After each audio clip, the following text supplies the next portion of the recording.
Hello guys, welcome back. Today we are going to start the updated classroom study material first. I'm going backwards because जो बहुत ज़्यादा recent news होती हैं उनका probability ज़्यादा होता है एग्जाम में पूछे जाने का. That's why मैंने कल updated classroom material 2 को complete कर दिया है in 2 hours. अगर आप कोशिश करेंगे तो आप उसे देख सकते हैं. बहुत ही crisp और बहुत ही quick way में हमने उसे complete करने की कोशिश करी है. अब नेक्स्ट हम आज स्टडी मटेरियल 1 करेंगे.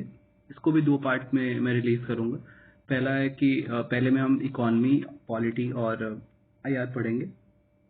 देन नेक्स्ट वीडियो हम साइंस और बाकी की चीज़ें पढ़ेंगे, एनवायरनमेंट और वो सारी चीज़ें. चलिए शुरू करते हैं.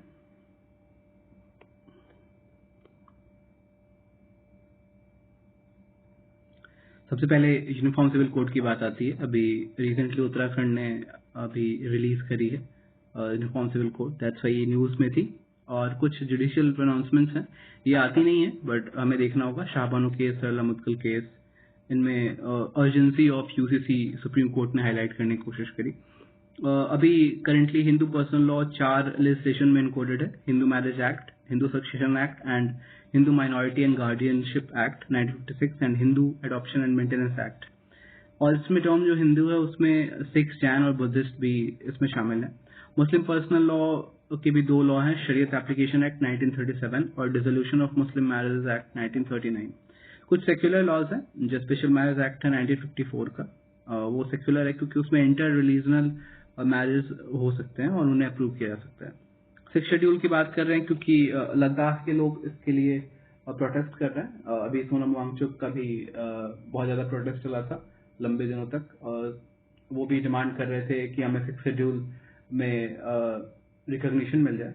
क्यों मिलती है, क्यों इतनी डिमांड है? Because of enormous power it gives to that union territory or to that place or to that state. इसमें क्या है कि गवर्नर एम्पावर्ड है जो इसे क्रिएट कर सकता है. इसके अंतर्गत ऑटोनोमस डिस्ट्रिक्ट काउंसिल्स को या ऑटोनोमस रीजनल काउंसिल्स को. इसमें 30 से ज़्यादा मेंबर्स नहीं हो सकते हैं, जिसमें सिर्फ 4 गवर्नर के द्वारा नॉमिनेटेड होंगे वाइल रेस्ट जो इलेक्टेड होंगे. इसमें एक बोडोलैंड जो है असम की, उसमें 46 मेंबर्स है जो कि एक एक्सेप्शन है 30 नंबर के ज़्यादा. अभी इसके कुछ पार्ट्स देख लेते हैं. लेजिस्लेटिव पार्ट्स, जिसमें कि लैंड और मैनेजमेंट ऑफ फॉरेस्ट उनका जो रिजर्व नहीं है उनको छोड़ के बाकी सारे मैनेजमेंट ये करते हैं. Inheritance of property, marriage and divorce, ये सारी चीज़ें भी ये देखते हैं. मनी लेंडिंग और trading by any person of other than scheduled tribe resident in that scheduled district भी ये रेगुलेट करते हैं, ये एडीसीज. कुछ एग्जीक्यूटिव पावर है, जैसे प्राइमरी स्कूल को मैनेज करना या लैंग्वेज और manner of instruction of teaching, ये सारी चीज़ें भी वहाँ प्राइमरी स्कूल में ये लोग रेगुलेट करते हैं. जुडिशियल पावर में विलेज और डिस्ट्रिक्ट काउंसिल बनाने की बात की गई है. और हाई कोर्ट और सुप्रीम कोर्ट के अलावा कोई भी इनके ऊपर सुपरिंटेंडेंस नहीं दिखाता. वो जनरली जो अपील है या जो चीज़ें हैं वो डिस्ट्रिक्ट कोर्ट के बजाय सीधे हाई कोर्ट या सुप्रीम कोर्ट तक जाती है. फाइनेंशियल पार्ट्स क्या, ये लाइसेंस देते हैं या एक्सट्रैक्शन ऑफ मिनरल्स जो कि इनके जरिस्डिक्शन में होते हैं. ये लैंड रेवेन्यू कलेक्ट करते हैं, इम्पोज करते हैं टैक्सेस. तो काइंड ऑफ एक छोटा सा स्टेट 6 शेड्यूल के अंतर्गत मिलता है. 5th शेड्यूल के अंतर्गत हमें ट्राइबल एडवाइजरी काउंसिल्स मिलती है. इसके अंतर्गत डिस्ट्रिक्ट काउंसिल या रीजनल काउंसिल मिलती है. ये किसी भी स्टेट में लागू हो सकती है. अभी 10 स्टेट्स में है इंडिया में, वाइल ये नॉर्थ ईस्टर्न स्टेट्स में है, ट्राइबल एरियाज में.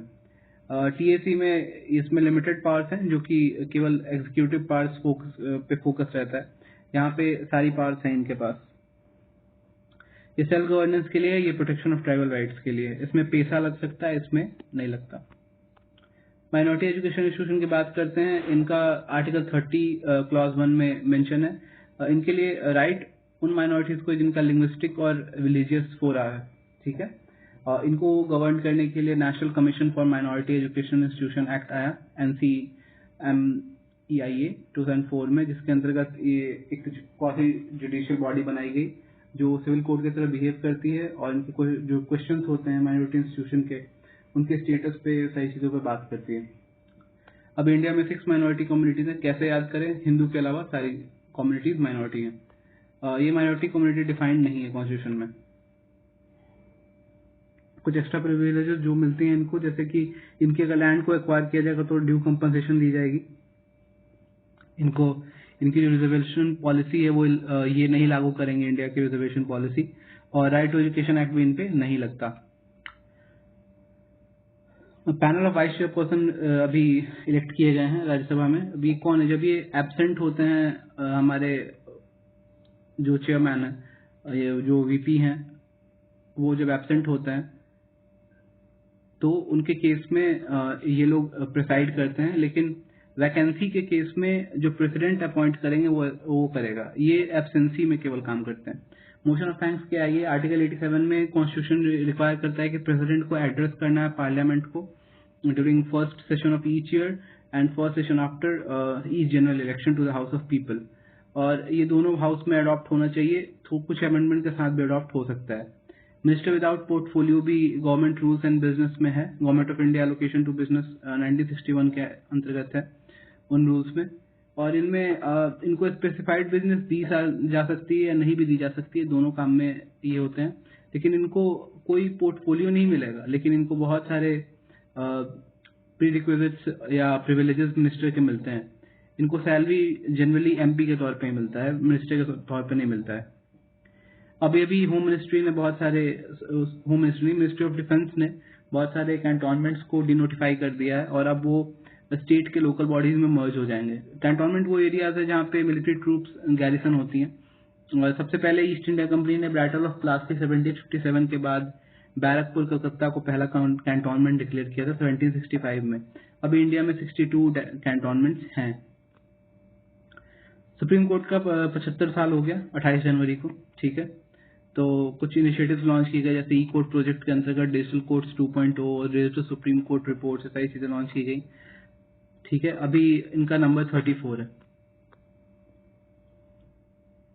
अभी कुछ रीजनल बेंचेस की बात कर रहे हैं सुप्रीम कोर्ट में, और ये सुप्रीम कोर्ट के चीफ जस्टिस ऑफ इंडिया जब भी चाहेंगे तो आर्टिकल 130 के अंतर्गत वो विद अप्रूवल ऑफ प्रेसिडेंट वो मूव कर सकते हैं seat of supreme court. Tribunal system in India, tribunal direct नहीं कर सकता गवर्नमेंट को कोई पॉलिसी बनाने के लिए, जैसे सुप्रीम कोर्ट कर सकता है in case of judicial overreach और जुडिशियल एक्टिविज्म, लेकिन ये नहीं कर सकते, क्योंकि आर्म फोर्स ट्रिब्यूनल ने अभी गवर्नमेंट को डायरेक्ट करने की कोशिश की थी कि जज एडवोकेट जनरल एयर को अपॉइंट किया जाए, तो ऐसा कर नहीं सकता है जनरली, ये सुप्रीम कोर्ट ने बताया। एएफटी कब बना था, एएफटी एक्ट 2007 के अंतर्गत बना था। ये army act, navy act, air force act के कंडीशन ऑफ सर्विस पे जजमेंट देता है, उनके कमीशन अपॉइंटमेंट में जो इश्यूज आते हैं उनको एडजुडिकेट करता है। एएफटी का पावर सिविल कोर्ट का है, ठीक है। ट्रिब्यूनल सिस्टम कैसे आए थे, 1976 में आर्टिकल 323 और 323B के अंतर्गत ट्रिब्यूनल्स बनाने की बात की थी। 323A में एडमिनिस्ट्रेटिव ट्रिब्यूनल बनानी है, और 323B में अदर मैटर्स के लिए, जैसे टैक्सेशन, लैंड रिफॉर्म्स, जैसे एनजीटी भी इसी के अंतर्गत बना है। और सुप्रीम कोर्ट ने क्लैरिफाई किया था कि जो सब्जेक्ट मैटर है अंडर आर्टिकल 323B वो एक्सक्लूसिव नहीं है, और legislature are empowered to create tribunal on any subject matter under their purview as specified in 7th schedule of the constitution. तो सेंट्रल स्टेट जो भी चाहे वो 323B के तहत ट्राइब्यूनल्स बना सकता है, उनके कॉम्पिटेंस में होनी चाहिए बस वो सब्जेक्ट। कुछ ट्रिब्यूनल्स के पास एपेलेट जुरिसडिक्शन भी है। Appeal from tribunals usually lie with the concern high court. इनके लिए पहले सुप्रीम कोर्ट नहीं जा सकते, पहले हाई कोर्ट आपको जाना पड़ता है, ठीक है। 1941 में पहला बना था ट्रिब्यूनल, वो इनकम टैक्स एपेलेट ट्रिब्यूनल था, पहला ट्रिब्यूनल ऑफ इंडिया। उसके बाद स्वर्ण सिंह कमेटी के रिकमेंडेशन पे ट्रिब्यूनल्स को इंसर्ट किया गया था कॉन्स्टिट्यूशन ऑफ इंडिया में। डिफेमेशन, अभी डिफेमेशन क्या है कि जो रेपुटेशन होता है इंसान का या डिग्निटी होती है वो आर्टिकल 21 से फ्लो करती है। दैट्स वाई डिफेमेशन को अभी लॉ कमीशन ने बोला है कि उसको अभी भी पार्ट रखना चाहिए नए क्रिमिनल लॉज का, उसको हटाना नहीं है। रीजनेबल रिस्ट्रिक्शन है ये आर्टिकल 19(2) में against freedom of speech and expression. अब ये दो तरीके के हो सकते हैं, सिविल और क्रिमिनल दोनों हो सकते हैं। क्रिमिनल डिफेमेशन में ऑफेंस पनिशेबल होता है बाय इम्प्रिजनमेंट और फाइन। सिविल डिफेमेशन में एक लॉ सूट होती है जिसमें compensation for damages caused by defamatory statements की जाती है। आईपीसी 1860 में इनका प्रोविजन है 499 सेक्शन, जो कि ओवरऑल डिफिनेशन बताता है 50 कहता है कि 2 साल की इम्प्रिजनमेंट, फाइन या बोथ दोनों हो सकती है। भारतीय न्याय संहिता में कम्युनिटी सर्विस भी एक पनिशमेंट दी गई है। रेमिशन क्या है? Reduction in period of sentence ही रेमिशन कहलाता है, जिसमें नेचर ऑफ सेंटेंस बिना चेंज किए गए उसका पीरियड ऑफ सेंटेंस कम कर दिया जाता है। स्टेट अपने रेमिशन पॉलिसी के अंतर्गत भी इन्हें छोड़ सकता है। हालांकि प्रेसिडेंट ऑफ इंडिया के पास पार्डनिंग पावर के अंतर्गत आर्टिकल 72 के अंतर्गत 5 तरीके की चीजें होती हैं। इनका कोड है P3RC: pardon, reprieve, respite, suspend, remit और कम्यूट। ये 5 पार्ट हैं उनके पास। ये कोर्ट मार्शल और किसी भी लॉ रिगार्डिंग जो यूनियन का लॉ होता है उसके रिगार्डिंग किसी भी चीज पे वो पार्डन कर सकते हैं। स्टेट गवर्नर केवल स्टेट सब्जेक्ट पे कर सकता है और वो डेथ सेंटेंस को पार्डन नहीं कर सकता, प्लस वो आर्म फोर्स ट्रिब्यूनल के या कोर्ट मार्शल की चीजों को नहीं पार्डन कर सकता। ठीक है। और लीगल बेसिस रेमिशन का क्या है कि सीआरपीसी 1973 कहता है कि 14 ईयर ऑफ इम्प्रिजनमेंट के बाद आप रेमिट कर सकते हैं।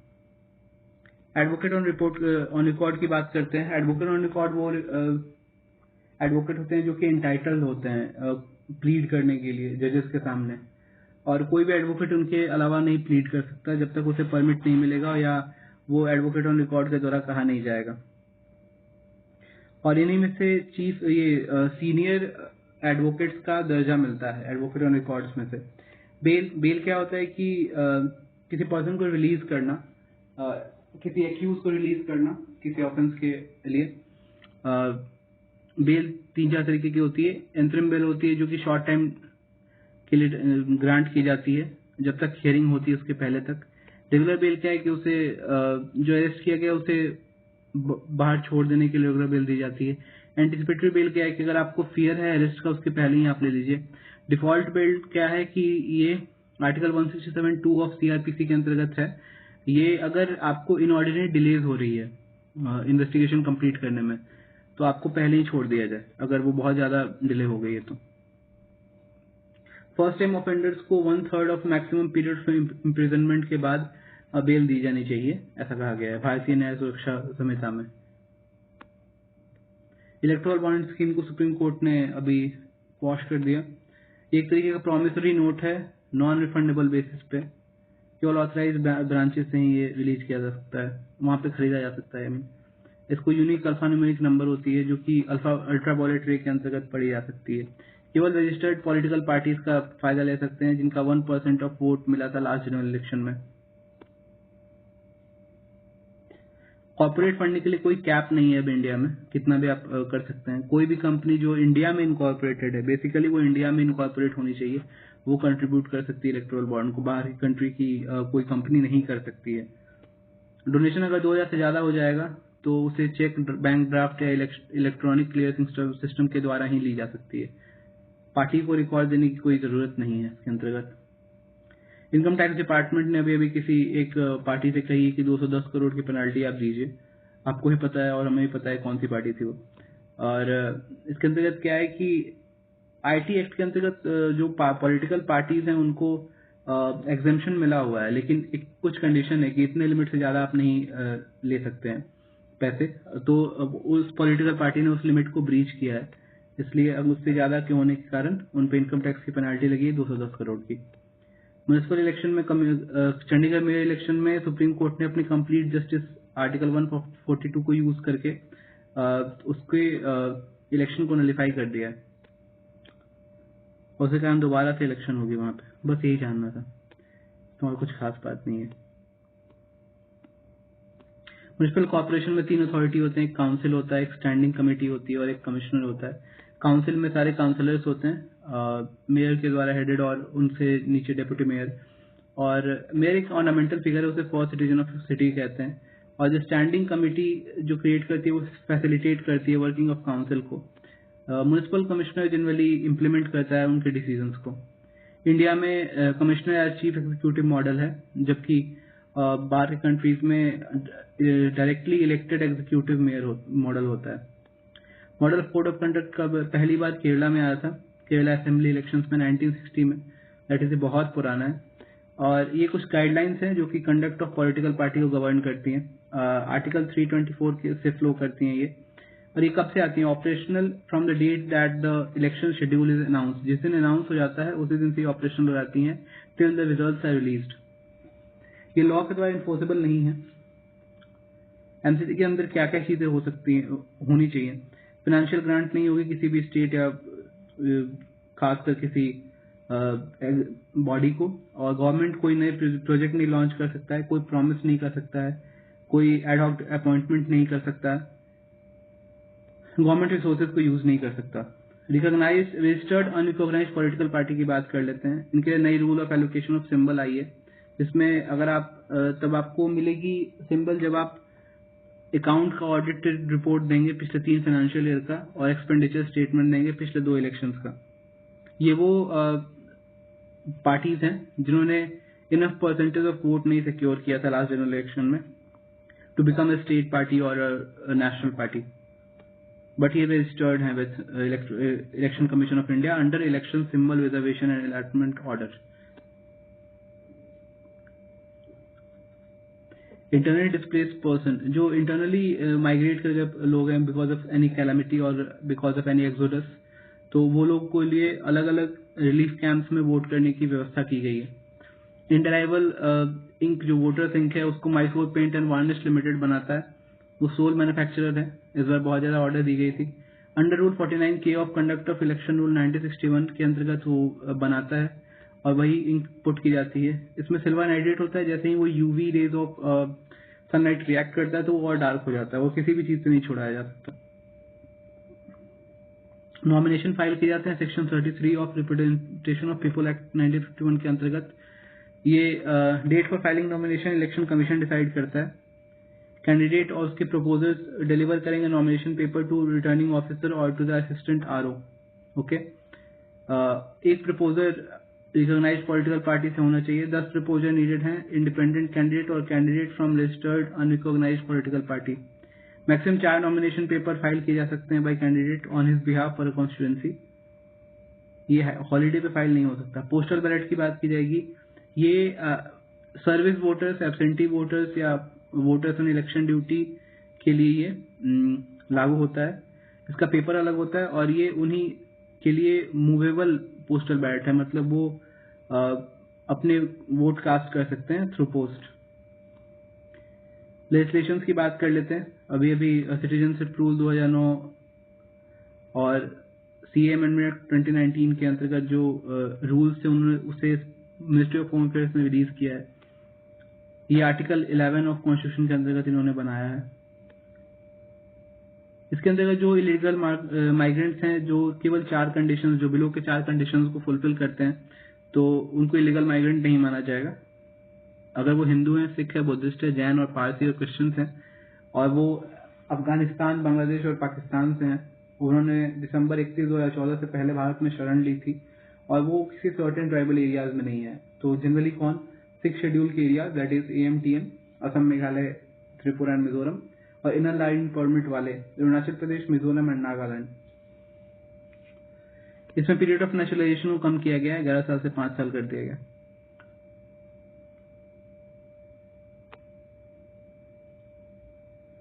इसमें डॉक्यूमेंट की रिक्वायरमेंट को रिलैक्स किया गया है और कुछ नेचुरलाइजेशन और रजिस्ट्रेशन के सिटीजनशिप में क्या क्या एलिजिबिलिटी है उसको चेंज किया गया है।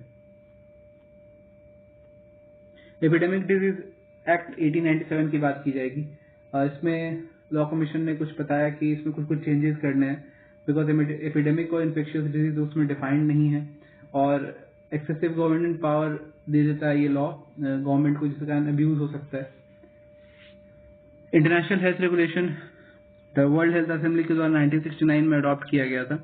ये ओवरआर्चिंग लीगल फ्रेमवर्क है for public health event and emergency that have potential to cross borders, उनके लिए लीगली बाइंडिंग है। सबसे बड़ी बात तो ये है, हमें हमेशा से याद होनी चाहिए।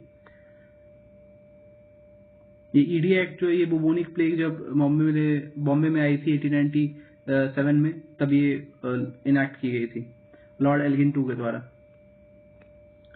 टेम्पल रेगुलेशन बिल लेके आया अभी कर्नाटका गवर्नमेंट। तो उसके अंतर्गत वो आर्टिकल 25(2) के अंतर्गत स्टेट लॉ इनेक्ट कर सकता है to restrict any economical, financial, political और अदर सेकुलर एक्टिविटी। ठीक है। Entry 28 of list 3 concurrent list of schedule 7 empower करता है दोनों यूनियन और स्टेट दोनों को कि वो रूल बना सकता है। सिनेमाटोग्राफ सर्टिफिकेशन रूल्स अभी आए हैं रिसेंटली। इसमें कहा गया कि 1/3 मेंबर होनी चाहिए वुमेन उस सर्टिफिकेशन बोर्ड की, और इसमें कुछ सब कैटेगराइजेशन लेके आए हैं जिसमें यू कैटेगरी में यूनिवर्सल और विदाउट रिस्ट्रिक्शन आप वो रिलीज कर सकते हैं, और यूए में अभी 3-4 कैटेगरीज बनाए गए हैं। यूए 7+ जिसमें 7 साल होता है, 13+, 16 ईयर्स प्लस। इसमें विदाउट रिस्ट्रिक्शन तो है लेकिन subject to guidance of parents और गार्जियंस भी हैं ये। और जो ए है, ए रेटेड मूवी, वो ओनली फॉर एडल्ट्स है, और S rated for specific class of people. ठीक है, और ये वॉलंटरी है। फिल्म्स को अप्लाई, मतलब फिल्म्स जो है वो खुद सर्टिफाई करेंगी, वो वॉलंटरी सर्टिफिकेशन है। और परपेचुअल वैलिडिटी ऑफ सर्टिफिकेट्स, पहले तो 10 साल के लिए हुआ करती थी, अब परपेचुअल वैलिडिटी है। Prevention of damage to public property, इसमें क्या है कि लॉ कमीशन ने कहा है कि रिपोर्ट दी prevention of damage to public property, और कहा कि fundamental rights under article 19(1)(a) and 91(b) implicitly contains the right to protest, लेकिन डिमॉन्स्ट्रेशन जो है वो न्यूइजेंस नहीं कर सकता और डिस्टर्बेंसेस नहीं कर सकता। फंडामेंटल ड्यूटीज जैसे 51(a) और prevention of damage to public property 1984 act कहता है कि ये सारी चीजें नहीं होनी चाहिए, और 425 और 440 सेक्शन जो आईपीसी का वो इसे डील करता है। Public examination prevention of unfair means act 2024 आया है, जिसमें जो बहुत सारे एग्जाम्स है यूपीएससी, एसएससी, रेलवे, एनटीए के एग्जामिनेशन, उनमें जो भी चीटिंग वगैरह कराएगा उसके लिए कॉग्निजेबल और नॉन बेलेबल ऑफेंसेस करार दिया जाएगा, और नॉन कंपाउंडेबल भी है। 3 से 5 साल की इम्प्रिजनमेंट हो सकती है, और अगर ऑर्गेनाइज्ड क्राइम ग्रुप है तो 5 से 10 साल की इम्प्रिजनमेंट होगी, और 1 करोड़ का मिनिमम फाइन लग सकता है। ये इसके लिए ministry of personnel public grievances and pension ने हाई लेवल टेक्निकल कमेटी बनाई है। रिवाम्प्ड स्कीम फॉर एडमिनिस्ट्रेटिव रिफॉर्म, अभी डीएआरपीजी ने एक नया रिवाम्प्ड स्कीम लाया एडमिनिस्ट्रेटिव रिफॉर्म्स के लिए अगले 2 साल के लिए।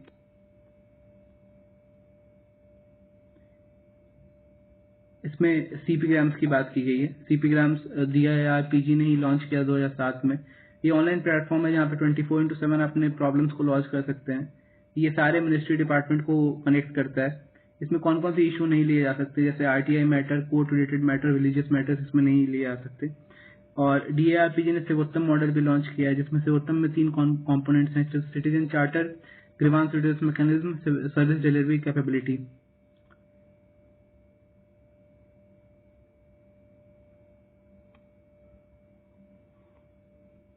और 2 जनरल रिड्यूसन मैकेनिज्म, दो नोडल एजेंसीज हैं जो पब्लिक ग्रीवांसेस को हैंडल करती हैं, डीएआरपीजी और directorate of public grievances. That is CP grams अलग है और डायरेक्टरेट ऑफ पब्लिक ग्रीवांसेस अलग है, जो कि कैबिनेट सेक्रेटेरिएट के अंतर्गत आता है।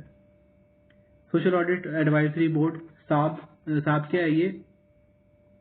National institute of social defence NISD ने इसको एडवाइजरी बॉडी बनाई है। ये फंक्शन करेगा department of social justice and empowerment के अंतर्गत। ठीक है, मेघालय एक तरीके का पहला स्टेट है जिसने सोशल ऑडिट लॉ लाया था। मॉडर्नाइज मीडिया लैंडस्केप के बारे में बात करेंगे। इसमें 4 न्यू पोर्टल्स लॉन्च करने की बात की गई है। Ministry of information and broadcasting ने रिलीज करी है। प्रेस सेवा पोर्टल न्यूज़पेपर रजिस्ट्रेशन के लिए, navigate Bharat portal interactive user interface है गवर्नमेंट वीडियोज के लिए, national register for local cable operators को रजिस्ट्री के लिए हेल्प करने में, और transparent empanelment media planning and billing system for central bureau of communication, media planning में हेल्प करेगा ये। करप्शन परसेप्शन इंडेक्स सीपीआई 2023 में इंडिया की रैंक 93 है out of 180 country. It was transparency international लेके आता है, डेनमार्क इसमें टॉप है। पंडरम लैंड्स है। पंडरम लैंड्स वो लैंड है जिसमें गवर्नमेंट की प्रोप्राइटरी राइट होती है, और कोई भी लैंड जिसमें गवर्नमेंट एक्वायर कर सकता है और रेगुलेट कर सकता है किसी लॉ के अंतर्गत। Land other than Pandaram land over which a person has proprietary rights under the customary law of the land are defined as Janmam land.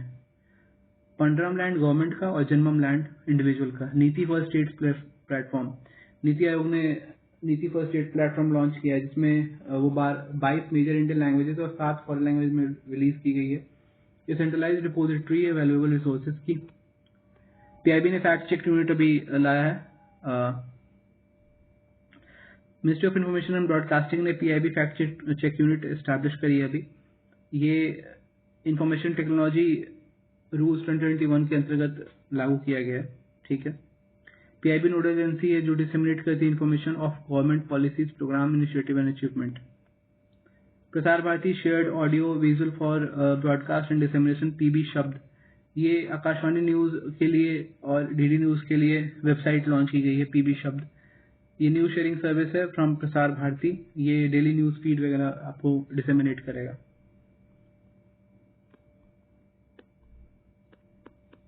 Next हम देखेंगे इंटरनेशनल रिलेशंस।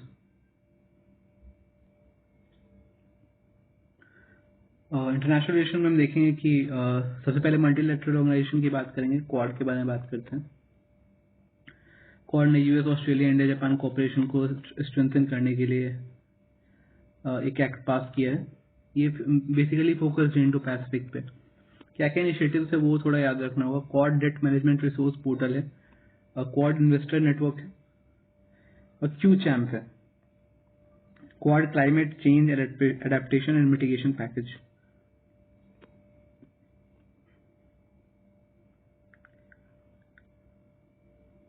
कॉमनवेल्थ की बात कर लेते हैं। लंदन डिक्लेरेशन का 75 साल हो गया, जिसके अंतर्गत कॉमनवेल्थ बना था। इंडिया के लिए कॉमनवेल्थ में एडॉप्शन के लिए लंदन डिक्लेरेशन आई थी 1949 में। इसमें कहा गया था कि रिपब्लिक्स भी अब या अदर कंट्रीज भी इसके पार्ट हो सकते हैं। जनरली इसमें ब्रिटिश कॉलोनीज हैं, बट उसके अलावा भी बहुत सारे कंट्रीज जिन्होंने उसमें अभी ज्वाइन किया है। नॉर्वे स्मॉलेस्ट मेंबर कंट्री है और इंडिया जो है वो मोस्ट पॉपुलस कंट्री है। हर 2 साल पे मिलते हैं कॉमनवेल्थ के हेड्स ऑफ गवर्नमेंट। अभी लास्ट रवांडा में मिले थे 2022 में। इसमें 2 कॉमनवेल्थ सेक्रेटेरिएट और कॉमनवेल्थ फाउंडेशन है जो कि लंदन में है, और कॉमनवेल्थ ऑफ लर्निंग COL जो है वो बर्नाबी कनाडा में है। ठीक है। ये सबको तो कोई चार्टर, कोई ट्रीटी या कोई कॉन्स्टिट्यूशन नहीं है इनकी, सबको इक्वली ट्रीट करते हैं ये। सस्पेंशन भी हो सकता है इसके अगर कोई ह्यूमन राइट्स को ब्रीच करे तो, जैसे नाइजीरिया, मालदीव्स, जिम्बाब्वे और पाकिस्तान को सस्पेंड किया गया था। इंडिया 4th लार्जेस्ट कंट्रीब्यूटर है कॉमनवेल्थ में। साउथ एशिया सब रीजनल इकोनॉमिक कोऑपरेशन SASEC, ये इसका जो मल्टीपल कॉरिडोर प्रोजेक्ट असम में पीएम मोदी ने अभी लेट डाउन किया था। इसका ADB जो है वो सेक्रेटरीट सर्व करता है SASEC का। वर्ल्ड इकोनॉमिक फोरम की बात कर लेते हैं। बहुत सारे रिपोर्ट्स इसने रिलीज करे अभी। 1971 में एक नॉट फॉर प्रॉफिट फाउंडेशन के तौर पे बना था। इसकी हेडक्वार्टर कॉलोनी जेनेवा स्विट्जरलैंड में है, लेकिन एनुअल मीटिंग दावोस स्विट्जरलैंड में होती है। ये ग्लोबल कॉम्पिटिटिवनेस रिपोर्ट निकालता है, इनेबलिंग ट्रेड रिपोर्ट निकालता है, जेंडर गैप रिपोर्ट निकालता है, कुछ इंडिसेस निकालता है। ये inclusive development index, energy transition index, global risk report और ग्लोबल कोऑपरेशन बैरोमीटर भी वर्ल्ड इकोनॉमिक फोरम का ही है। इसकी रीस्किलिंग रेवोल्यूशन है, जिसमें 1 बिलियन पीपल को बेटर एजुकेशनल स्किल्स देनी है बाय 2030। एडिसन अलायंस है इसकी, जो essential digital infra and services network alliance है, जो कि काम करेगी गवर्नमेंट एंड इंडस्ट्रीज के को हेल्प करने में, सो दैट वो डिजिटल इंक्लूजन को बढ़ाए। फर्स्ट मूवर कोलिशन होती है इसकी। ग्लोबल कोलिशन है कंपनीज की जो हेल्प करेंगे डिकार्बनाइज करने में वर्ल्ड को। नेट जीरो इंडस्ट्री ट्रैकर भी वर्ल्ड इकोनॉमिक फोरम का ही है। ठीक है। कोई अदर इंपॉर्टेंट जो ऑर्गेनाइजेशन उनके बारे में देख लेंगे हम। यूनाइटिंग फॉर कंसेंसस मॉडल, इसको कॉफी क्लब भी कहते हैं। इसके मेंबर 12 कंट्रीज हैं जो कि अपोज करते हैं जनरली नॉन परमानेंट सीट को एक्सपैंड कीजिए, लेकिन परमानेंट सीट्स मत लाइए और वीटो पावर को कम कीजिए। इसके जो मेंबर्स हैं वो 12 मेंबर, 2 ऑब्जर्वर्स हैं। अगर ऐसे याद करेंगे तो रूफची जो कि P5 है। रूफची में Russia, US, UK, France and China, और जो बाकी की कंट्रीज है वो AC से याद कर सकते हैं हम। पाकिस्तान है, अर्जेंटीना है, और कोरिया है, इटली है, स्पेन है, फिर ऑस्ट्रेलिया है और फिर कनाडा है। कलेक्टिव सिक्योरिटी ट्रीटी ऑर्गेनाइजेशन रसिया लेड सिक्योरिटी ब्लॉक है। इसमें अजरबैजान, जॉर्जिया और बेलारूस है। ये 1994 में फोर्स में आया था। इस बार बेलारूस ने इसको प्रेसाइड किया। Shanghai cooperation organisation startup forum, ये एससीओ मेंबर स्टेट्स के लिए। SW is permanently chaired by India, इसे इंडिया ही चेयर करता है। Economic community of west African state, इकोवास के बारे में हम देख लेते हैं। इसका हेडक्वार्टर अबूजा नाइजीरिया में है। ये 1975 के ट्रीटी ऑफ लागोस के अंतर्गत बना था। इसमें 15 मेंबर्स हैं, बुर्किना फासो, माली और नाइजर के मिला के। अफ्रीका क्लब की बात करते हैं। Africa club alliance of African multilateral financial institution है। इसकी 37वीं समिट अभी हुई है। इंडिया और इट्स नेबरहुड में देख लेते हैं। कालाधन मल्टी मोडल ट्रांजिट हमने लास्ट वीडियो में पढ़ी है। ये इसका रूट है, कोलकाता, सितवे, देन पलेतवा, फिर जोरिंगपुई मिजोरम में आ जाएगा, फिर ऐजवाल तक जाएगा। South east Asia, Mekong river, gulf of Tonkin और इंडोनेशिया की बात करते हैं। मेकोंग रिवर वियतनाम का राइस बॉल, इसका डेल्टा कहलाता है। और इसमें कौन कौन से कंट्री हैं? CMB CTL अगर याद करें तो चाइना, म्यांमार, वियतनाम, फिर कंबोडिया, थाईलैंड और लाओस। इंडोनेशिया कैपिटल जकार्ता है। इसके 5 मेन आइलैंड्स हैं, सुमात्रा, जावा, कालीमंटन जो कि बॉर्नियो का 2/3 पार्ट है, Sulawesi and Papua New Guinea. इसकी 75 साल की अभी हमारी दोस्ती हो गई इंडिया और इंडोनेशिया की। Gulf of Tonkin north Taiwan में, नॉर्थ वियतनाम में है और साउदर्न चाइना में लोकेटेड एक गल्फ है जिसे गल्फ ऑफ टोंकिन कहते हैं। हालोंग बे भी वहीं पे है। यहाँ पे रेड रिवर एम्प्टी होती है जो चाइना और वियतनाम दोनों में बहती है। ईरान के बारे में इस बार बहुत ज़्यादा न्यूज़ में है ईरान, बिकॉज ऑफ जो प्रेसिडेंट साहब की हादसे में मौत हो गई उसके कारण। इसके मेजर माउंटेन रेंजेस देख सकते हैं, जागरोस और Elbrus Caucasus mountains. Highest point कौन है? Mount Damavand. Jordan capital Amman, जिसमें ड्रोन स्ट्राइक अभी रिसेंटली इस कारण से ये न्यूज़ था। Al Aqaba port town locate होता है south western part of Jordan along coast of Gulf of Aqaba. ठीक है, ब्लू लाइन की बात करते हैं। इजराइल और लेबनान के पास कोई ऑफिशियल बॉर्डर नहीं है, जो कि ब्लू लाइन एक बॉर्डर मानी जाती है। 2000 में यूनाइटेड नेशन ने उसे ड्रॉ किया था। ठीक है, blue line is also learning ecosystem called as UN system staff college.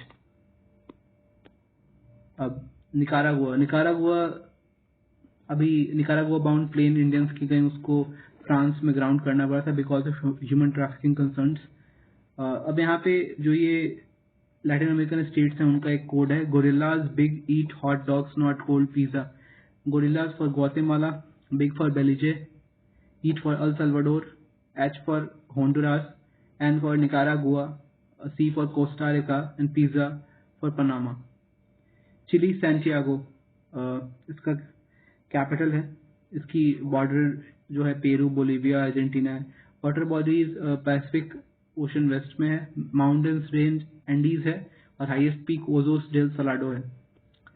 हाइती Caribbean island है, western part of island of Hispaniola में। Greenland capital Nuuk. ठीक है, कनाडा और आइसलैंड को सेपरेट करता है बाय डेनमार्क स्ट्रेट। यहाँ पे टुंड्रा बायोम मिलता है। डायरियन गैप ये डंकी रूट का एक गैप है। ये नॉर्दर्न कोलंबिया और सदर्न पनामा के बीच में है। ठीक है, और ये part of isthmus of Panama भी है। यहाँ पे मैंग्रोव्स और बहुत ही क्लाउड फॉरेस्ट वेजिटेशन है, इसको छुप छुपा के पार करने की कोशिश करते हैं लोग। रिपब्लिक ऑफ नाउरू जिसका कैपिटल यारेन है। ठीक है, ये वन चाइना प्रिंसिपल के तहत ताइवान को भी चाइना का पार्ट मान लिया है। ये कोरल आइलैंड है, इसमें सेंट्रल प्लेटू है जिसका रॉक फॉस्फेट बहुत ज़्यादा मिलती है because of guano bird droppings. ये माइक्रोनेशिया का पार्ट है, साउथ ऑफ इक्वेटर में। कुरिल आइलैंड क्या है? Kamchatka peninsula to Hokkaido island of Japan के बीच में। Sea of Okhotsk from Pacific Ocean को सेपरेट करता है ये। Japan capital Tokyo. Highest mountain Fuji, longest river Shinano river. Kinmen island ये कुछ आइलैंड ग्रुप हैं चाइना और ताइवान के बीच की। जुरिसडिक्शन ऑफ ताइवान में है, ताइवान स्टेट में लोकेट करते हैं। इस पे स्टेटस को चेंज करने की काम कर रहा है चाइना फिर से। डेनमार्क की क्वीन मार्गरेट टू अब रिनाउंस करने की बात करती हैं। ये जूटलैंड पेनिनसुला इस पे बहुत बड़ा इनके ज्योग्राफिकल लोकेशन का पार्ट है। Switzerland capital Bern, land of country है, रिवर राइन रोन यहाँ से बहता है, ऑल्प्स और जुरा यहाँ के माउंटेन रेंजेस है। Greece southern most of countries of Balkan peninsula, इसके वाटर बॉडीज एशियन जो है वो ईस्ट में है और आयोनियन वेस्ट में है, साउथ मेडिटेरेनियन है और लैंड बॉर्डर्स ये Albania, Bulgaria, Turkey, Republic of Macedonia से टच करता है। आइलैंड में ये एकमात्र मतलब एक नॉर्डिक कंट्री है, सारे नॉर्डिक कंट्री का कोड है fines, Finland, Iceland, Norway, Denmark and उसके बाद स्वीडन। ठीक है। कैटलोनिया कैपिटल बार्सिलोना, कैटलोनियन को डिक्लेयर किया गया state of emergency as it faces its worst drought on record. Land borders की फ्रांस और एंडोरा नॉर्थ में है, फ्रांस के साथ ये टच करता है। ऑटोनोमस रीजन है स्पेन का। Major river Ebro river, Baltic sea, Vistula और ऑर्डर रिवर यहाँ से पास करता है। ठीक है।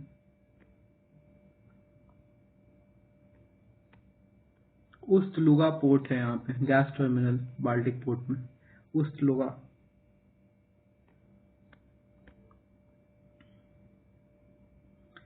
हंगरी स्वीडन की नेटो एक्सेशन ले लिया। ठीक है।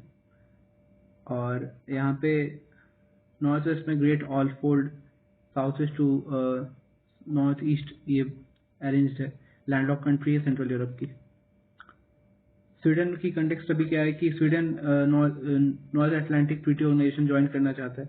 लैंड बॉर्डर इसकी फिनलैंड और नॉर्वे के साथ है। Maritime border Denmark, Germany, Poland, Russia, Lithuania, Latvia and Estonia के साथ है। बेलारूस के साथ लैंड बॉर्डर्स शेयर करने वाले लिथुआनिया, लातविया, रशिया, यूक्रेन और पोलैंड है। ठीक है। ईस्टर्न यूरोप में लोकेटेड है। Bulgaria capital Sophia, recently Indian navy की रेस्क्यू किया है बुल्गेरियन शिप रुएन को और उसके क्रू को। ब्लैक सी में इसकी वाटर बाउंड्री है, सॉरी। अल्बानिया कैपिटल तिराना, इसने एम्बेसी खोली है इंडिया में। वेस्ट में एड्रियाटिक सी है, साउथ में आयोनियन सी है, नियर इटली है ये। कैपो वर्डे कैपिटल प्रेया, ये क्या है, कैपो वर्डे ने अभी सर्टिफाई हुआ है मलेरिया फ्री बाय WHO। ये थर्ड अफ्रीकन कंट्री है to achieve this status after Mauritius and Algeria. एक पोर्चुगीज कॉलोनी है और वो वोल्केनिक इन ओरिजिन है। मिड अटलांटिक ओशन रेस के थोड़ा सा पास में है, ईस्ट में है ये। Lake Victoria fresh water lake है अफ्रीका में और वर्ल्ड सेकंड लार्जेस्ट लेक है। पहली तो जो है वो सुपीरियर है नॉर्थ अमेरिका की। ये चीफ रिजर्वायर है रिवर नाइल की और इसकी बेसिन शेयर की जाती है Kenya, Uganda, Rwanda and Burundi के द्वारा। Somalia capital Mogadishu, eastern most country of Africa, horn of Africa पे है। इंडियन नेवी ने अभी एमवी रुएन की जो हाईजैकिंग हुई थी उसके एफर्ट्स को फॉइल कर दिया। ठीक। मॉरिशियाना वाटर बॉडीज क्या है, अटलांटिक ओशन और सेनेगल रिवर। इसमें इंसल बर्ग्स मिलते हैं बहुत सारे, स्टीप साइडेड रॉक हिल्स हैं और स्मॉल माउंटेन्स है, जिसकी हाईएस्ट माउंटेन माउंट इजिल है। बायलैटरल रिलेशन की बात कर लेते हैं। India Sri Lanka IMBL international maritime boundary line declare हुई थी 1975 के एग्रीमेंट के अंतर्गत। ठीक है। लेकिन अभी इशू आया कच्चा थिबू आइलैंड वाला और वाडगे बैंक वाला। तो यहाँ पहले लोकेशन देख लेते हैं। तो ये जो पार्ट है ये पाल्क स्ट्रेट, पाल्क बे और गल्फ ऑफ मन्नार इस पॉइंट पे है। तो इनके बीच में एक कच्चा थिबू आइलैंड है और नियर कन्याकुमारी वाडगे बैंक है। ठीक है। तो क्या हुआ था, कच्चा थिबू आइलैंड को नॉर्थ ईस्ट ऑफ रामेश्वरम में लोकेटेड है, south east of Sri Lanka Delft island, जिसको इंडिया ने दे दिया था श्रीलंका को और बदले में हमने वाडगे बैंक लिया था। वाडगे बैंक फिशिंग ग्राउंड है एक। ठीक है। तो ये हमारे लिए थोड़ा ज्यादा स्ट्रैटेजिक था उस टाइम के लिए। Article 15 UN close median line draw करता है सो दैट हम लोग बाउंड्रीज, मैरीटाइम बाउंड्रीज डिमार्केट कर पाए। लेटर 1976 के एग्रीमेंट में हमने मैरिटाइम बाउंड्री डिस्प्यूट सेट कर ली थी और वाडगे बैंक ले लिए थी और उन्हें कच्चा सीवी दे दी थी। इंडिया भूटान रिलेशन अभी ऑर्डर ऑफ ड्रुक गयाल्पो मिली है, हाईएस्ट सिविलियन ऑनर है भूटान की, मोदी जी को मिली है अभी। इसमें Jigme Dorji wildlife sanctuary है जो नॉर्थ भूटान में है, इस पॉइंट पे देखे तो, या नाथू ला पास है।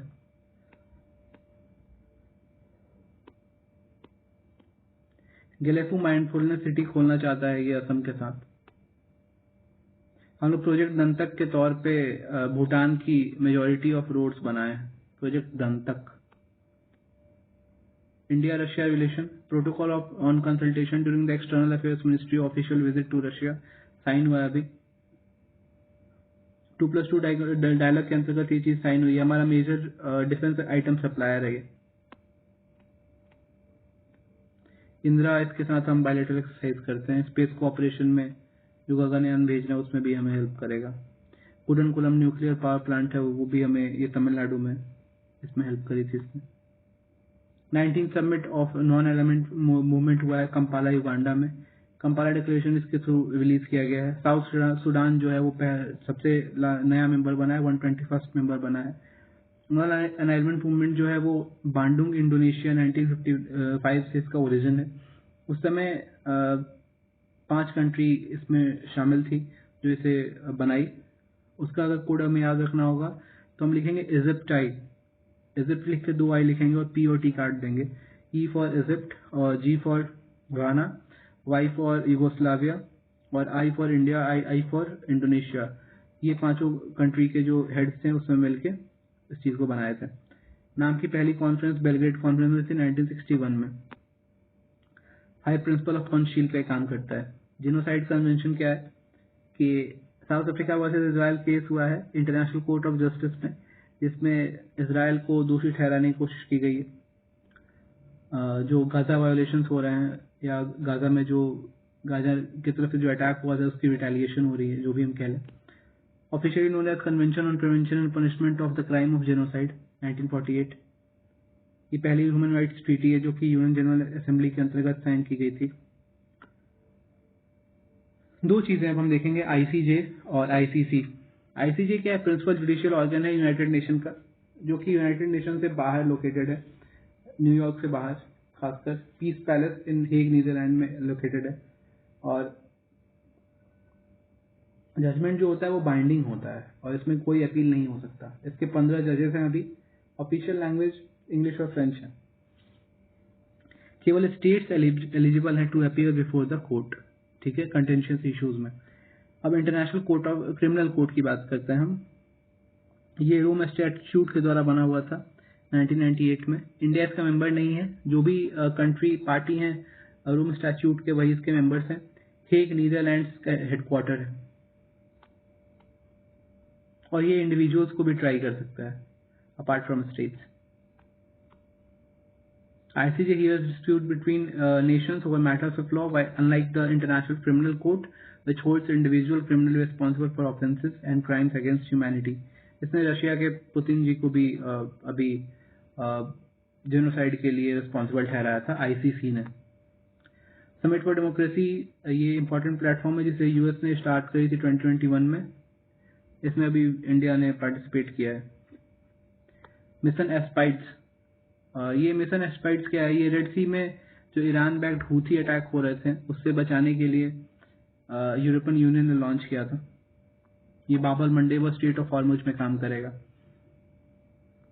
The Weimar triangle, Weimar triangle क्या है? Foreign ministers of Germany, Poland and France, GPF, Weimar triangle को दोबारा से जीवित करने की कोशिश कर रहा है। ये 1991 में क्रिएट हुआ था। Regional security dialogue on Afghanistan, ये बिश्केक किर्गिस्तान में 6 रीजनल डायलॉग हुआ है।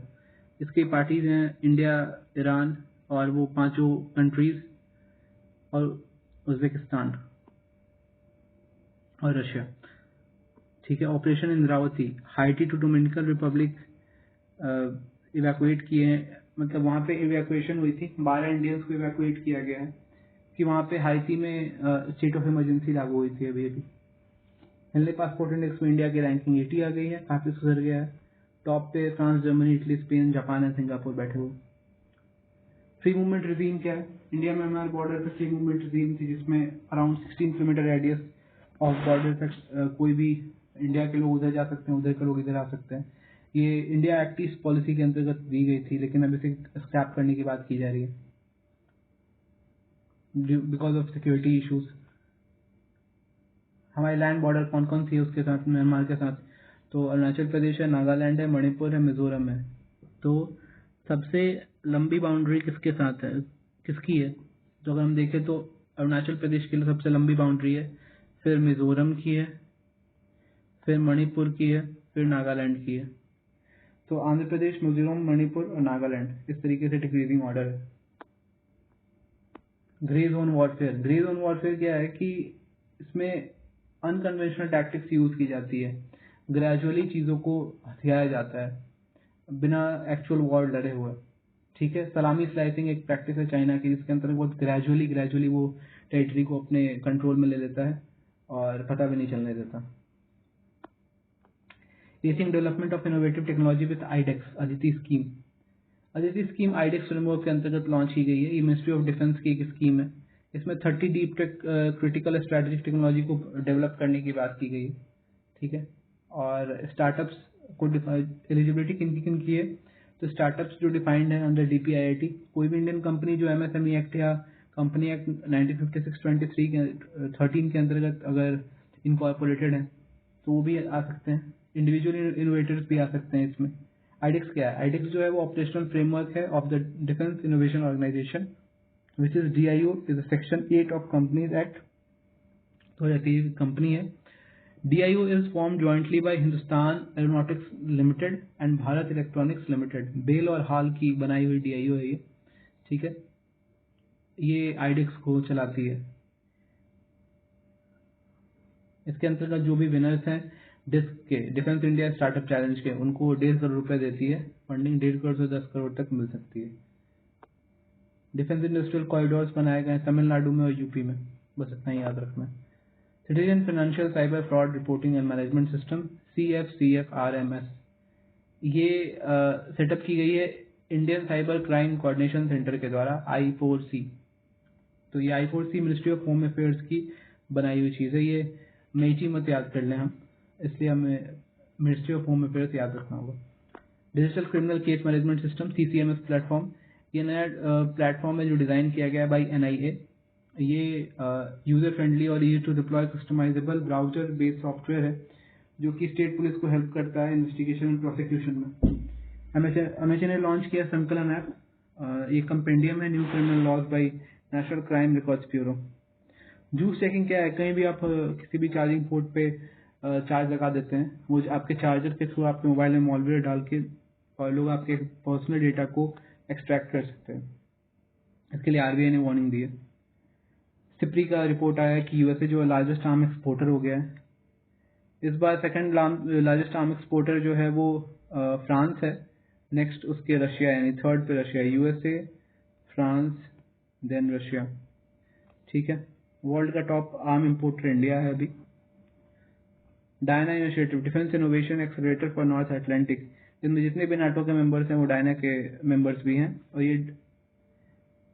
ये नाटो के द्वारा 2 सेंटर्स इसके फिनलैंड में बनाए गए हैं। ये इनोवेशन करेगा नॉर्थ अटलांटिक में जो डिफेंस के इश्यूज हैं उस पर।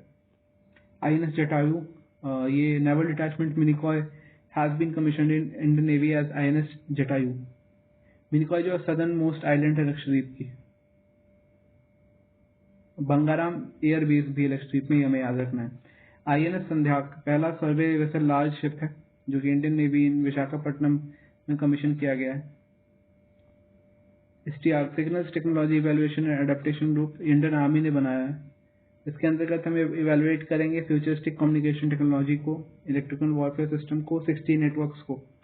ऑपरेशनल संकल्प, ये इंडियन नेवी ने चलाया है, इसके 100 दिन पूरे हो गए। ये Gulf of Aden, Arabian sea and of east coast of Somalia में जो मैरीटाइम थ्रेट हैं या रिसर्जेंस है उसको थॉट करने के लिए।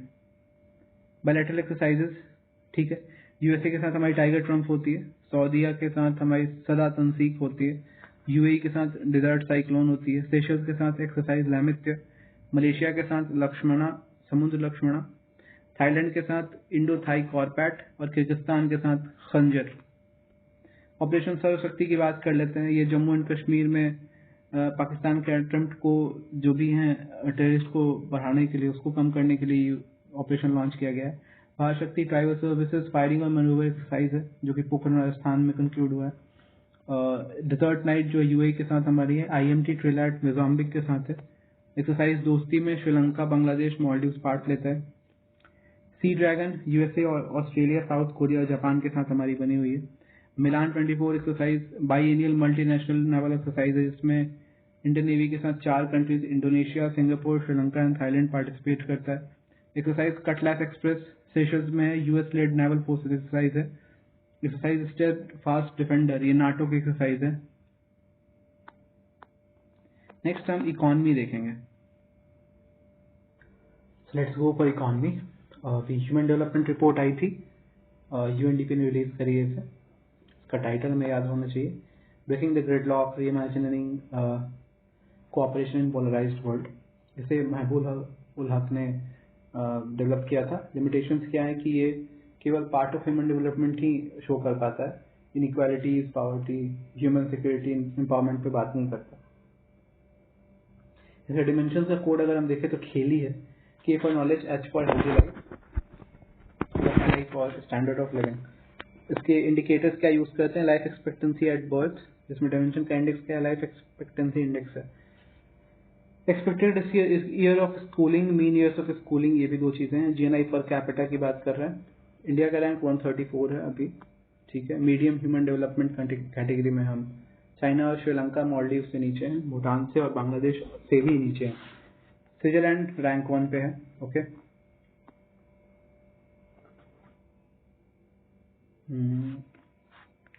नेक्स्ट हम देखेंगे डेमोक्रेसी पैराडॉक्स। एक टर्म है, देख लेते हैं। डेमोक्रेसी पैराडॉक्स क्या है कि पॉपुलेशन अगर पॉजिटिव थिंक करती है डेमोक्रेसी के बारे में, अच्छी बात है, लेकिन फिर भी डेमोक्रेसी जो है उन्हीं को सपोर्ट करती है, वो पॉपुलेशन जो अंडरमाइन करते हैं डेमोक्रेसी को, ओके। नेक्स्ट हम इंडिया की परफॉर्मेंस देखते हैं। जेंडर इक्वालिटी इनइक्वालिटी इंडेक्स में इंडिया की रैंक 108 है तत्काल, ठीक है। नेक्स्ट UNDP 1966 में आया था। हाउस होल्ड कंजम्पशन एक्सपेंडिचर सर्वे की बात कर लेते हैं। ये 2022-2023 में 10 साल के गैप के बाद आया है। जनरली तो ये NSSO के द्वारा रिलीज किया जाता है, NSSO अंडर मॉस्पी, ठीक है। हर 5 साल पे कंडक्ट करनी होती है, बट डाटा क्वालिटी इशू कान 2017-18 वाला सर्वे उसे डिस्कार्ड कर दिया गया था। कंजम्पशन और एक्सपेंडिचर पैटर्न की जनरली बात करता है, स्टैंडर्ड ऑफ लिविंग और वेलबींग की बात करता है। ये बताया गया कि मंथली पर कैपिटा एक्सपेंडिचर में इंक्रीज हो गया है 2000 के इस पे, अगर उसको बेस ईयर माने तो 2.6 टाइम्स रूरल एरियाज में और 2.5 टाइम्स अर्बन एरियाज में इंक्रीज हुआ है, ठीक है। रूरल अर्बन डिवाइड यहाँ पे भी देखी जा रही है। अर्बन इंडिया में 6459 रुपीज खर्च होती है मंथली और रूरल एरिया में 3773, ऑलमोस्ट हाफ।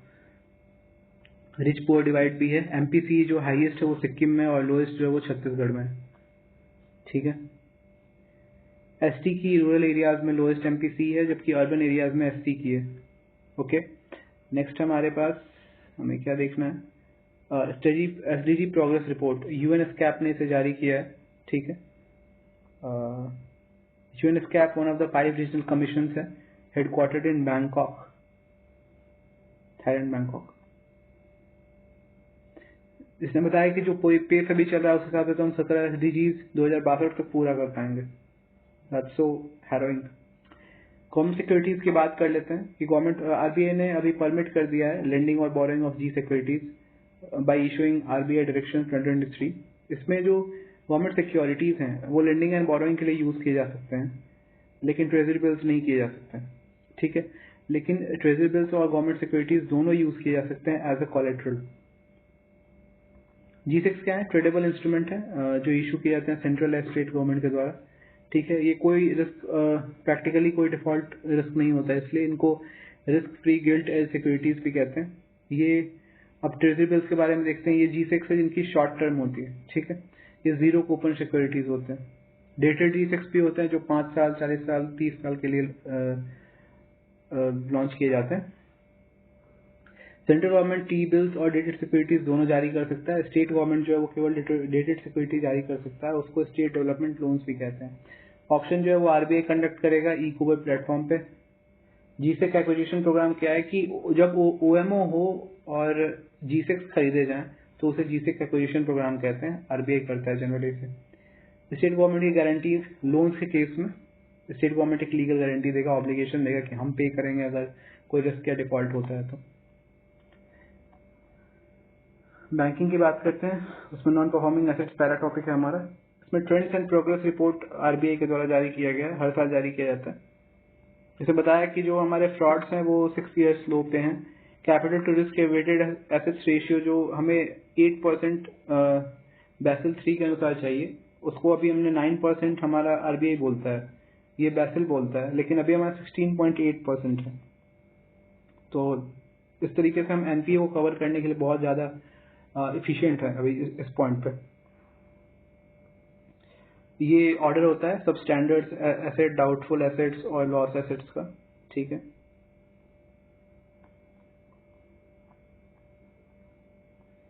यूपीआई की बात कर लेते हैं। इसमें यूपीआई ट्रांजेक्शन लिमिट अभी बढ़ाई गई है for hospitals and educational institution, ठीक है, क्योंकि वहाँ पे बहुत बड़ी बड़ी अमाउंट में ट्रांजेक्शन होते हैं, इसलिए इसे बढ़ाना पड़ा है, okay.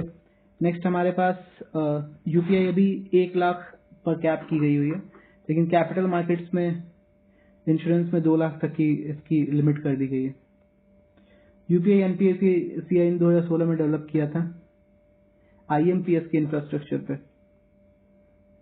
Credit line on UPI मिलती है, pre sanction credit line UPI के थ्रू बैंक से मिल जाती है। और यूपीआई 123 पे यूपीआई पेमेंट सर्विस बिना इंटरनेट कनेक्शन के फीचर फोन यूजर्स यूज कर सकते हैं। यूपीआई लाइट एक्स एनएफसी वाले डिवाइसेस पे यूज की जा सकती है offline. Card network in India में अभी एक टॉपिक आई है कि जो अनऑथराइज्ड पेमेंट थी उनको रोकने के लिए अभी आरबीआई ने कुछ रूल्स लाए हैं, ठीक है। अभी ऑथराइज्ड कार्ड नेटवर्क इंडिया में वीजा है, मास्टर कार्ड है, रुपे है, डायनर्स क्लब है, एमएक्स है, ठीक है। रुपे जो है इंडिजीनियस पेमेंट नेटवर्क है और सबसे ज्यादा डेबिट कार्ड सेगमेंट में रुपे का बोलबाला है, 65% मार्केट शेयर। और अगर मास्टर कार्ड की देखें तो 90% और वीजा मिलकर।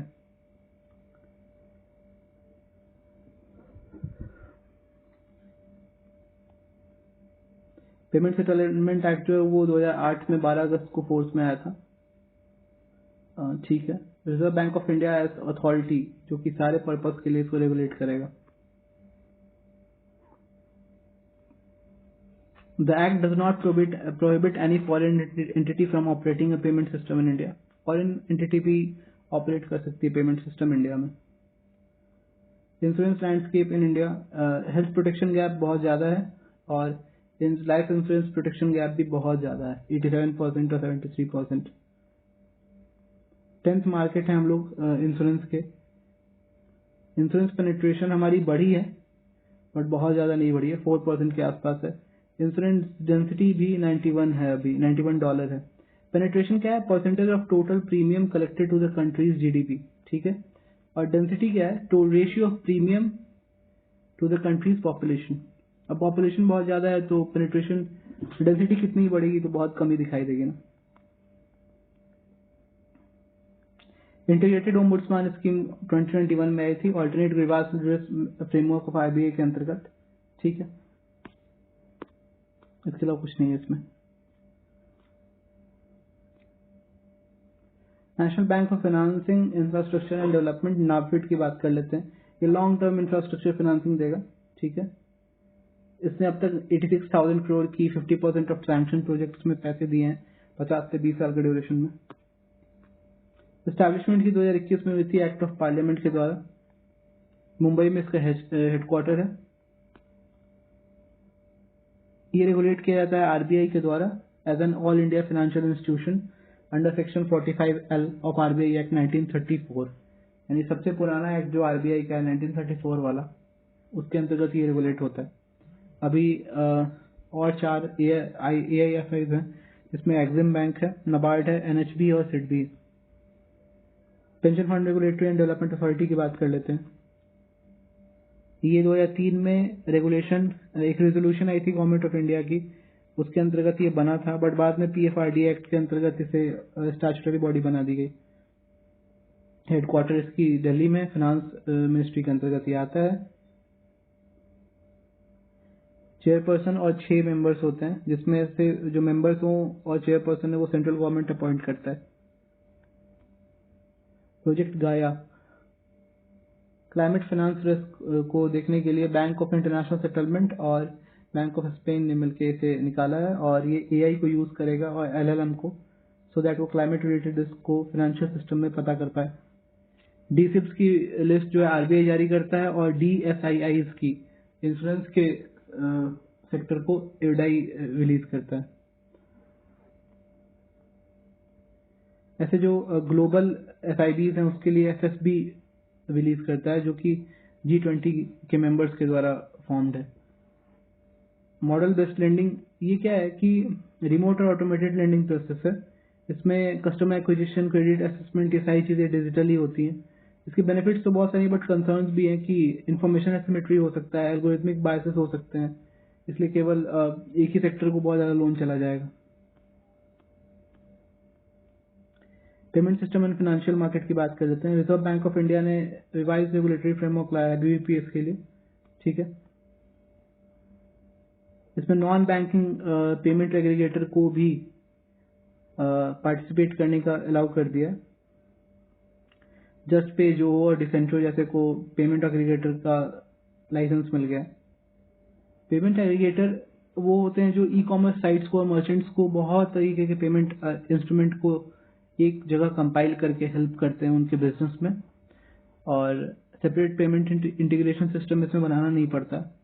लेकिन पेमेंट गेटवे में क्या है कि केवल टेक्नोलॉजी प्रोवाइड करते हैं, फंड हैंडलिंग नहीं करते हैं। डिसइन्वेस्टमेंट की बात करते हैं, हम टारगेट को मिस कर गए। हमारा टारगेट 51,000 करोड़ डिसइन्वेस्ट करने का था, लेकिन 10,000 करोड़ ही डिसइन्वेस्ट कर पाए हम। 3 तरीके का है, माइनॉरिटी, मेजॉरिटी और कंप्लीट प्राइवेटाइजेशन। दीपम बना था इसी के लिए मिनिस्ट्री ऑफ फाइनेंस के अंतर्गत। T+0 सेटलमेंट की बात की गई है। सेबी ने अभी कुछ लिमिटेड स्क्रिप्ट्स के लिए T+0 सेटलमेंट स्टार्ट किया था, अभी T+1 पे हम काम कर रहे हैं। सेबी इंडेक्स प्रोवाइडर्स रेगुलेशन भी आया, इतना इंपॉर्टेंट नहीं। सिक्योरिटीज एपेलेट ट्रिब्यूनल की बात करते हैं। ये एक स्टैट्यूटरी बॉडी है जो सेबी एक्ट 1992 के अंतर्गत बना था। ये 3 चीज़ों के ऑर्डर्स के खिलाफ अपील सुनता है, सेबी, PFRDA और IRDA। शॉर्ट सेलिंग क्या है कि पहले आप बोरो कीजिए और बाद में पहले ही उससे बोरो करके बेच दीजिए। जब वो मार्केट में कम हो जाएगा, मतलब बेच देने पर मार्केट में बढ़ जाएगा उसकी अमाउंट। जब वो अमाउंट बढ़ जाएगा तो उसका पैसा या उसका दाम, जो प्राइस है, वो गिर जाएगा, तब आप उसे खरीदिए और प्रॉफिट बुक कीजिए। ये इलीगल नहीं है इंडिया में। स्पेकुलेट करते हैं आप प्राइस के डिक्रीज को। एक्सटर्नल सेक्टर में WTO सबसे इम्पोर्टेंट ऑर्गेनाइजेशन है इकोनॉमी के दृष्टि से। इसके रिपोर्ट्स कौन कौन से? वर्ल्ड ट्रेड रिपोर्ट है, वर्ल्ड ट्रेड स्टैटिस्टिकल रिव्यू है, ग्लोबल ट्रेड आउटलुक है, वर्ल्ड WTO एनुअल रिपोर्ट है। इसके 5 मिनिस्ट्रियल कॉन्फ्रेंसेस कौन कौन से हैं? MC9 बाली, MC10 Nairobi, MC11 Buenos Aires, MC12 Geneva, MC13 Abu Dhabi. WTO 13 ministerial conference जो अबू धाबी में हुई है, वो अभी कोई खासा उस पर कंक्लूजन नहीं आ पाया, ठीक है। ऑब्जेक्टिव क्या थी कि जो हमारी पब्लिक स्टॉक होल्डिंग की इशू थी, जिसमें गवर्नमेंट प्रोक्योर करते हैं क्रॉप्स को फ्रॉम फार्मर्स एट MSP और स्टोर करता है, डिस्ट्रीब्यूट करता है, ये थोड़ी मार्केट डिस्टर्बिंग प्रैक्टिसेस हैं, इसलिए इस पर हमेशा से बात चलती रहती है। अब इसके लिए डी मिनिमस रूल लाई गई थी कि कंट्री की सब्सिडी उस लिमिट को ब्रीच नहीं कर सकती है जो 10% है डेवलपिंग कंट्रीज के लिए और 5% है डेवलप्ड कंट्रीज के लिए, ठीक है। और ये कैलकुलेट कब होगी? 1986-88 के बेस प्राइस पे। Peace clause 9th ministerial conference Bali में पीस क्लॉज आया था, ठीक है। वो MC11 तक रहने वाला था, लेकिन अभी उसे एक्सटेंड किया गया because of some contentions. Fishery subsidy agreement की बात कर रहे हैं हम। WTO की 13th मिनिस्ट्रियल कॉन्फ्रेंस है जो एंड हुई है, कोई डिसीजन नहीं आई है इस पे, फिशरी सब्सिडी एग्रीमेंट पे, ठीक है। MC12 में इसका जिक्र हुआ था जेनेवा पैकेज के तौर पे। इंडिया इसका एग्रीमेंट का पार्ट नहीं है। इसमें जनरली आपको ऐसे जो सब्सिडीज फिशिंग पे दी जाती थी उसको कम करने की बात की गई है। और इंडिया कहता है कि इस पे ट्रिपल पी दैट इज पॉल्यूटर्स पे प्रिंसिपल लागू हो और कॉमन बट डिफरेंशिएटेड रिस्पॉन्सिबिलिटी लागू हो और रिस्पेक्टिव कैपेबिलिटीज का भी कंपोनेंट ऐड करने की बात करता है।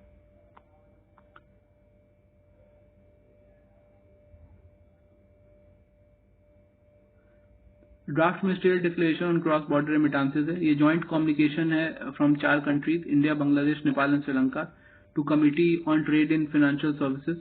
ये CTFS जो है वो अंडर वर्ल्ड ट्रेड ऑर्गेनाइजेशन में है। ठीक है,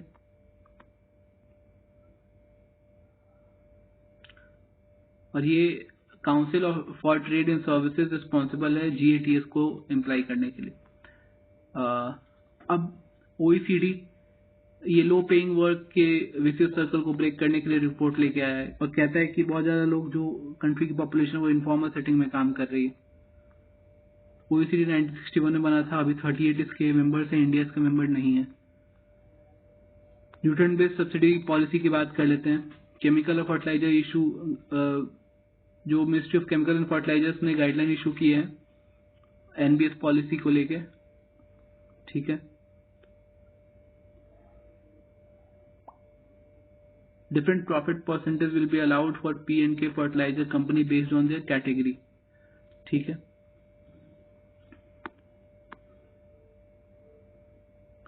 ये NBS 2010 में आई थी।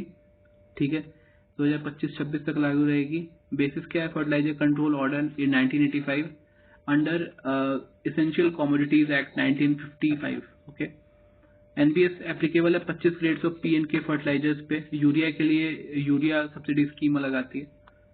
ठीक है, पैक्स क्रेडिट सोसाइटी के लिए बहुत सारे इनिशिएटिव लिए गए हैं। कंप्यूटराइजेशन और डिजिटलाइजेशन का इशू है इनका। पैक्स ग्रास रूट लेवल के कोऑपरेटिव क्रेडिट स्ट्रक्चर के शॉर्ट टर्म वाले एंगल पे ये काम करते हैं। लॉन्ग टर्म के लिए तो यहाँ पे state central cooperative agriculture rural development bank है और primary cooperative agriculture rural development bank है। लेकिन शॉर्ट टर्म के लिए SCBs है, स्टेट सेंट्रल कोऑपरेटिव बैंक और डिस्ट्रिक्ट सेंट्रल कोऑपरेटिव बैंक, और उनके नीचे ये आते हैं पैक्स। ठीक है, SCBs और DCCBs जो है ये स्टेट कोऑपरेटिव सोसाइटी एक्ट के अंतर्गत रेगुलेट होते हैं और RBI के द्वारा। लेकिन पैक्स जो है ये कोऑपरेटिव सोसाइटी एक्ट के अंतर्गत state registrar of cooperative societies के द्वारा रेगुलेट होते हैं। इस पे RBI कोई रेगुलेशन नहीं है। PM मोदी ने इनोग्रेट किया pilot project world largest grain storage plan का कोऑपरेटिव सेक्टर में। ये मिनिस्ट्री ऑफ कोऑपरेशन के द्वारा देखा जाएगा। ये डिसेंट्रलाइज स्टोरेज फैसिलिटी है पैक्स लेवल पे। ठीक है, इम्प्लीमेंटिंग एजेंसीज कौन कौन से हैं? FCI, CWC, NCDC, NABARD, NBCC।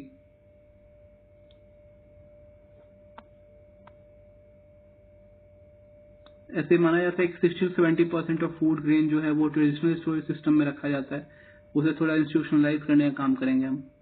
कृषि विज्ञान केंद्र गोल्डन जुबली ईयर मना रहा है। ये नेशनल एग्रीकल्चर रिसर्च सिस्टम का पार्ट है। 731 कृषि विज्ञान केंद्र है अभी कंट्री में। ये मोहन सिंह मेहता कमेटी के द्वारा 1973 में बोला गया था इसे लगाया जाए। 1974 में पुडुचेरी और तमिलनाडु में इसे स्टार्ट किया गया first of all. Codex committee on spices and culinary herbs की बात कर लेते हैं। ये क्वालिटी स्टैंडर्ड्स अभी भी हम लोगों ने लागू करी है 5 स्पाइसेस के लिए, स्मॉल कार्डमम, छोटी इलायची, turmeric, juniper berry, all spice and star anise है। ठीक है, इंडिया ने होस्ट किया था BCCSCH spices board of India ने होस्ट किया था इसे मिनिस्ट्री ऑफ कॉमर्स के अंतर्गत। इंडिया में spices board of India secretariat organisation की तरह बिहेव करता है। कोडेक्स टेक्स्ट वॉलंटरी है, इनका कोई बाइंडिंग इफेक्ट नहीं है। WTO एग्रीमेंट जो सैनिटरी और फाइटोसैनिटरी मेजर्स के एग्रीमेंट हैं उसके अंतर्गत ये काम कर रहा होता है। कोडेक्स एलिमेंटर्स कमीशन जो है वो FAO और WHO के द्वारा 1963 में बनाया गया। इंडिया इसका मेंबर है। कोडेक्स स्टैंडर्ड्स वॉलंटरी हैं और रिकॉग्नाइज किए जाते हैं by WTO agreements. Services sector में 2 चीजें, टेकफिन और fintech.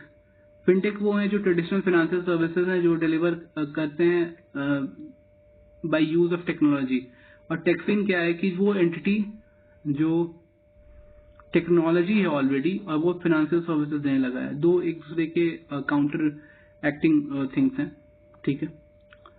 Third largest fintech ecosystem हम लोग globally, 46% of all real time transaction world wide में हम लोग करते हैं, ऑलमोस्ट 40% प्लस है। ONDCs भी हम लोग को लाए और डिजी धन मिशन भी लाए, ministry of electronics and information technology के अंतर्गत। इसके अंतर्गत डिजी पेमेंट इंफ्रास्ट्रक्चर इंडिया में बढ़ाने की बात की गई है। Global fintech fest NPCI, PCI और फिनटेक कन्वर्जेंस काउंसिल मिलकर हर साल होस्ट करता है। Union code for pharmaceutical market practices union ministry of chemical and fertilizer ने इसे इशू किया है। इसमें जब भी हम एडवर्टाइजमेंट करेंगे या मार्केट करेंगे तो ड्रग्स वो बैलेंस होना चाहिए, अप टू डेट होना चाहिए, वेरीफाइबल होना चाहिए। Brand name of product of other country उनके बिना प्रायर कंसेंट के नहीं यूज कर सकते हम। इंडस्ट्रियल इंफ्रा के बारे में देख सकते हैं। Annual survey of industries ASI जो ये मॉस्पी करता है, ठीक है। कलेक्शन ऑफ स्टैट्स 2008 एक्ट के अंतर्गत, इसमें सारे फैक्ट्रीज एक्ट जो 1948 में रिलीज हुआ था उसके अंतर्गत जितने भी फैक्ट्रीज है सबको इंक्लूड करता है। बीड़ी और सिगार वर्कर्स कंडीशन एक्ट के अंतर्गत जो भी यूनिट्स हैं वो भी इसके अंतर्गत आते हैं। डिफेंस एस्टैब्लिशमेंट, ऑयल स्टोरेज और डिस्ट्रीब्यूशन डिपो ये सब कवर्ड नहीं होते हैं। ग्रॉस वैल्यू एडिशन के मामले में गुजरात अभी टॉप पे है, followed by Maharashtra, Tamil Nadu, Karnataka. Employment के बेसिस पे तमिलनाडु सबसे ज्यादा है, followed by Gujarat. Sabroom land port Tripura में लॉन्च किया गया है। इंडिया बांग्लादेश इंटरनेशनल बॉर्डर के तरफ है ये connected to Chittagong port of Bangladesh through Maitri bridge on river Feni, ठीक है। सुदर्शन सेतु गल्फ ऑफ कच्छ में इनॉग्रेट किया मोदी जी ने। लॉन्गेस्ट केबल स्टेट ब्रिज है विद सोलर पैनल इंस्टॉल्ड, ये 1 मेगावाट का इलेक्ट्रिसिटी भी जनरेट कर लेता है। फोल्ड इन ब्रिज है जो ओखा मेनलैंड और बैत द्वारका आइलैंड गुजरात को कनेक्ट करता है। सेरा टनल तेजपुर असम टू तवांग इन अरुणाचल प्रदेश को कनेक्ट करने वाला सेरा टनल है, बॉर्डर ऑर्गेनाइजेशन इसे बना रहा है।